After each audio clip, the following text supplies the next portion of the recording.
Welcome to the very first video podcast presented by the Washington County Sheriff's Office. My name is Sergeant Danny DiPietro, and I'm going to be your host today. Our goal in this podcast is to try to find a different avenue to reach as many community members as possible. We want to be able to answer their questions and keep them informed with not only what's going on in their community, but a sheriff's office as a whole.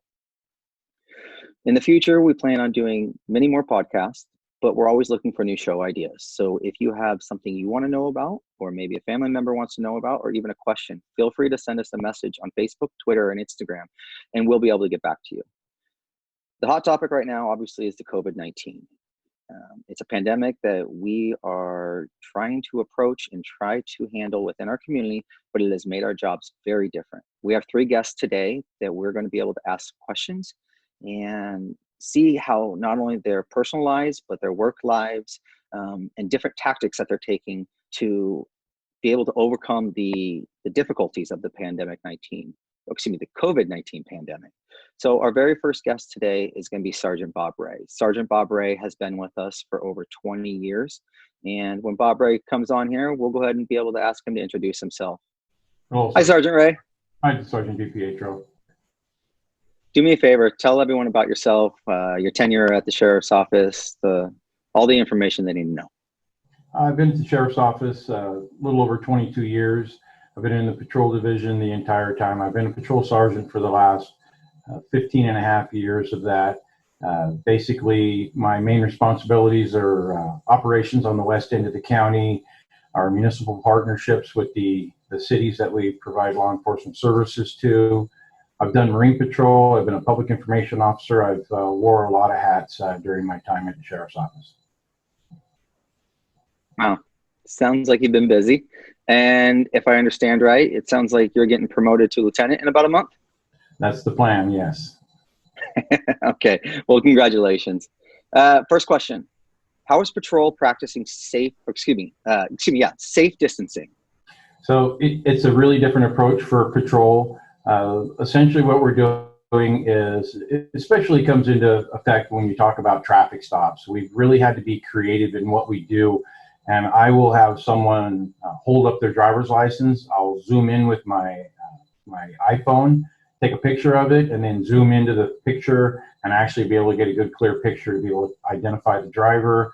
A lot of it, I think, is people don't think that we're making any traffic stops, and we're not doing that, which we are enforcing traffic laws. But the other safe distancing is, we don't go into houses if we don't have to, but we'll try to have people come out to us. We have our proper protective equipment that we do wear. It's difficult. We sanitize the cars every day before we take them out and when we leave. It's changed quite a bit, but the distancing is the biggest thing that I'd say that we're doing, is really trying to practice that safe distance. Okay. You mentioned traffic stops earlier. I think we've all been seeing in the news the outrageous speeds that our deputies and officers throughout the metropolitan area are seeing. What exactly is happening out there? Is there a reason for this that we're seeing, and what kind of speeds exactly are our deputies catching?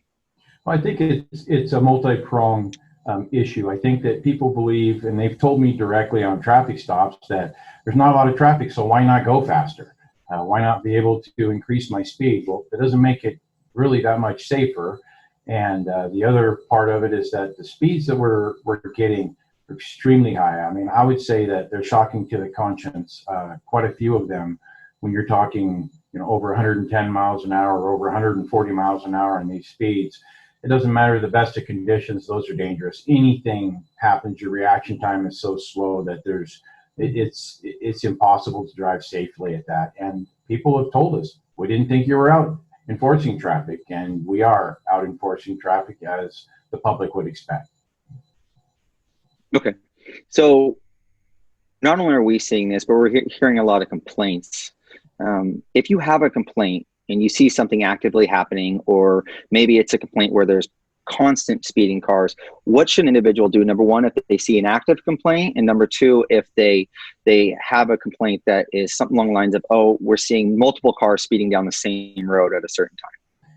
Yeah, and so for example, we have many more DUI arrests and crashes during the daytime hours than we typically have had before. which is an interesting, part of the the pandemic, with people not going to the bars, with people basically staying at home and drinking, consuming alcohol or drugs. But if it's something that a person would say, wow, that's really dangerous, I need to do something about it right now, that's a call to 911. We will immediately respond.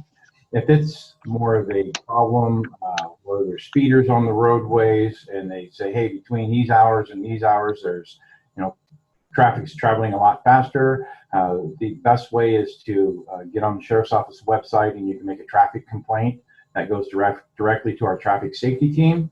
And all those are monitored, and it will help us direct our enforcement actions. If it's time of day, if it's a particular type of vehicle, color, we don't expect people to get license plates, unless they can do safely, but just basically time of day and type of vehicles. And that'll really help us be able to enforce the laws for the safety of everyone in the community.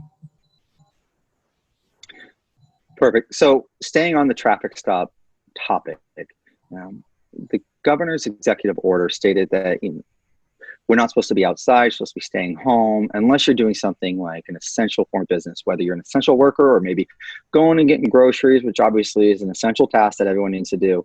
Are deputies pulling individuals over to make sure that they're driving for an essential purpose? Absolutely not. That is not something that we have done. I've never heard of any verified instances where that has occurred. We've had some people report that that's what happened, and none of those reports, to my knowledge, have been verified, and some of them have actually been proven just the opposite, that it has not happened. Okay. And if, for example, a deputy's driving around, sees a group of people at a park, they're just hanging out, talking, whatever, playing on the swing set, whatever task they're doing, will a deputy go and start writing them citations, a criminal citation, because they're violating the governor's orders? That's not the directive we have. We believe that enforcement through education, and we believe in educating the public, and we will make contact and just remind them of the orders and what the purpose of it is and the safety factors that are involved with safe distancing. It's difficult because even at my household, being cooped up, we don't expect everyone to stay inside the house all the time. I think that's unrealistic. But if they do go outside, we do want them to practice safe distancing. We will educate them, let them know that before any enforcement action is taken, we want to let them know about the order and just remind them of that. And that's typically very effective in those situations. Perfect. Thank you. Well, we appreciate you joining us today. It was very nice talking to you. And again, congratulations on your promotion to lieutenant. All right. Thank you. So next, I want to go talk to Deputy Conway. Deputy Conway actually works for our municipal partner, North Plains. It's a contract city where two of our deputies provide patrol services and a sergeant, who's the third person there. Hi, Deputy Conway. Hi. How are you? Doing okay. How are you? Good. Do me a favor. Tell everyone about yourself, what kind of special teams you're on, and kind of the career you've had at North Plains so far. Sure. So I've worked for the Washington County Sheriff's Office for about 6 years now, a little over. I'm part of a few teams. I'm on our rifle team. I'm part of the WIN liaison team. I'm an FTO. I'm also a DT and a firearms instructor. Prior to coming to North Plains, I worked mainly in Aloha on graveyard. And now being in North Plains, it's definitely given me a different look of our job, serving a smaller community. And it's been a lot of fun. Perfect. So the first question I want to ask you, a lot of people think that our call load may be going up, maybe going down. What can you tell us as a sheriff's office as a whole, what's happening to our call load, and are we seeing a rise in specific calls such as domestic violence, things along those lines, or mental health calls? Can you tell us more about that? Yeah, so countywide, not just in North Plains, our calls are decreasing by actually 15%. Even though we're generally seeing the same types of calls that we always do, domestic violence is a little bit more than prior to COVID. In general, again, countywide, we would respond to about 4 domestic calls a night, and now it's just below 5 calls a night for domestic violence. But other than that, we're really just seeing the same general calls that we've always serviced. Okay. So when it comes to the COVID-19 pandemic, are people taking this seriously? Are they following the governor's executive order? Are they staying home and staying safe? All the topics that we've heard and been preached on us for the last month or two. Yeah, that is kind of what we're seeing. A lot of the businesses are either closed, people are working from home, or they're doing curbside pickup. People are able to order their groceries and have them picked up curbside, which is helping a lot. A lot of people we're seeing wearing masks out in the public areas, any sort of errands that are essential that they need to conduct. They're making sure that they have masks. Some people are wearing gloves. A lot of people are enjoying the outdoors, which is really nice to see. People are out on walks with their families or their dogs. We've also seen a lot of social distancing, like, I don't know really how to describe it, but you'll see a bunch of cars in a parking lot kind of in a circle with their hatches up, and they're all yelling at each other from, 30, 40 feet away. And it's a way to just communicate with your friends in this time. And it's been really nice to see that people are really taking the executive order seriously and abiding by the social distancing. Nice. Sergeant Ray alluded to it earlier. People are speeding because they didn't think we were out patrolling, not only us, but other law enforcement agencies. Have you seen any kind of uptick in crime when it comes to people thinking that we went home or we're not doing our jobs or we're actually staying home and staying safe? Yeah. I haven't really seen an uptick in a certain specific crime that we've had. Although there was a guy that stole an item in Aloha, and when deputies caught up to him, he was like, "Oh, I didn't think you guys were actually out here like arresting people because of COVID." And there was a traffic stop where when the person was stopped, they just flat out told the deputy that they didn't think that we were pulling people over because of social distancing. And it's really just making sure that we're educating the public that we are still out here, we are essential, and we're making sure that we're trying to keep the roads safe and educate people about the executive order. Okay, so we didn't go home. No, no. Okay, unfortunately, we don't get to work from home. Okay. So not only question I want to ask you, this isn't related just specifically to COVID-19 pandemic, but it obviously might be good advice now. What kind of advice can you give to a community member to stay safe, not only during a time like this, but also in the future? Absolutely. So some of the ways that we can always make sure that we're safe is to make sure we're aware of our surroundings and that we're observant. We want to make sure that we are utilizing what the sheriff's office has coined CSAY, which is see something, say something. We really, really, really want to encourage the public now and always that if they ever see anything suspicious, out of the ordinary, something that doesn't feel right, please call in and let us know. We would love to service those calls for you. In addition, the 9 p.m. routine is a really great way to make sure that you're keeping yourself safe and your property and your family. Turning on those porch lights at night, making sure that your doors are locked, making sure your car's locked, and just being aware. Well, thank you. That's the last question I have for you. I appreciate you taking the time to talk to us, and good luck out there in North Plains. Thank you. The next person we're going to talk to is Deputy Michael Zaugg. For those of you who don't know, Deputy Michael Zaugg is on our K9 team.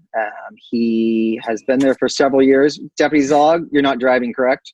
I am not driving. Safely parked. Good. Tell us about yourself.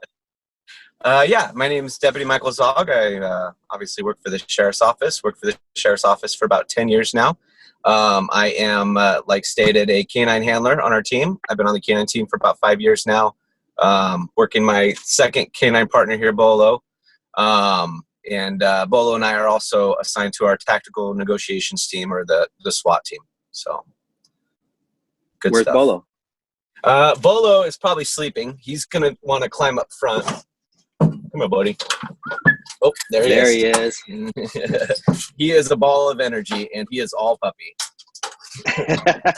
All right, well, we'll put him away for now. Yeah.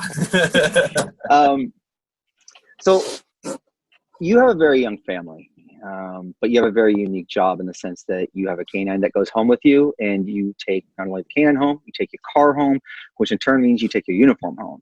How has the COVID-19 pandemic really affected you when it comes to keeping your family safe? Yeah. So I mean, we still go about business as usual. Like you said, the dog still has to come home with me. I still have to, bring everything home. But I have definitely beefed up my decon station, if you will.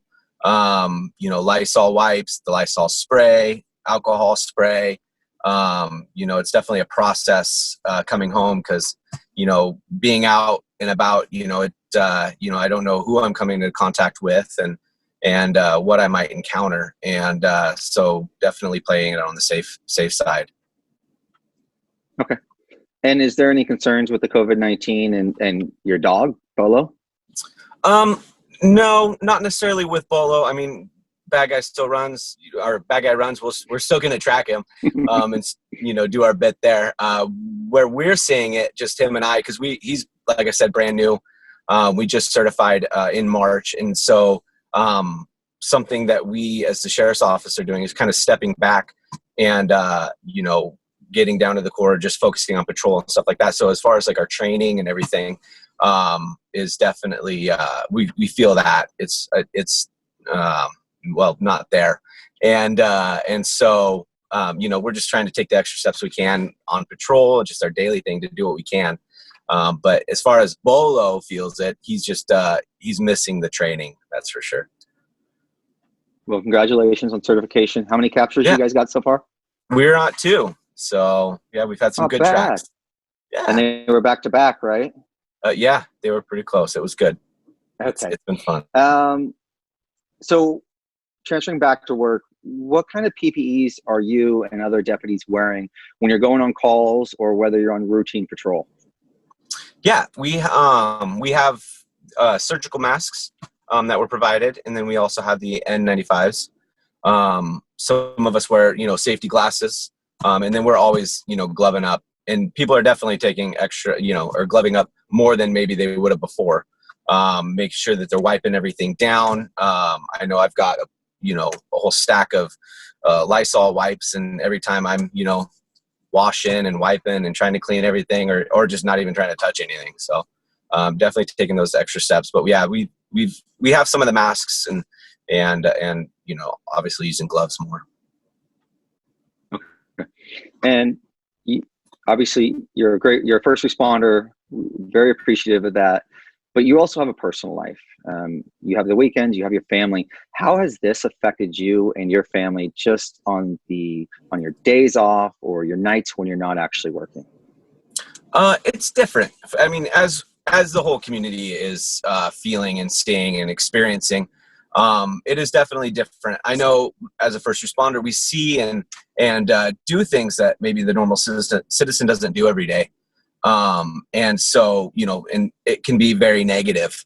And I know, like on my weekends, I like to enjoy, extra, outdoor activities. And for example, I take the boat out or, go out to the beach with the family or, all of those things that we all enjoy doing as my release. And so to not be able to do those things is definitely different. It's harder, to not have that. You have to get, look elsewhere, the home gym that a lot of us are doing, or, like mentioned before, the family walks in the park and in the neighborhood, trying to find those different activities to get that release. It's definitely adjustment. Well, thank you for sharing. We appreciate you taking the time to talk to us today. So I hope you and Bolo get to go have some fun later. Yes, me too. Thank you, sir. Well, that's the end of our very first podcast. We appreciate you all for joining us. I know I mentioned at the beginning, we want to hear from you. We want to hear your questions. We want to hear any ideas that you have for maybe future podcasts. So message us, Instagram, Facebook, Twitter, any of those. We will be able to get back to you. We really want to make sure that you guys have the information that you need, and we're going to do everything we can to provide it. Our next podcast, our goal is to go ahead and highlight the jail and the deputies and how COVID-19 has affected their jobs. Until then, thank you for joining us, and please stay safe, Washington County.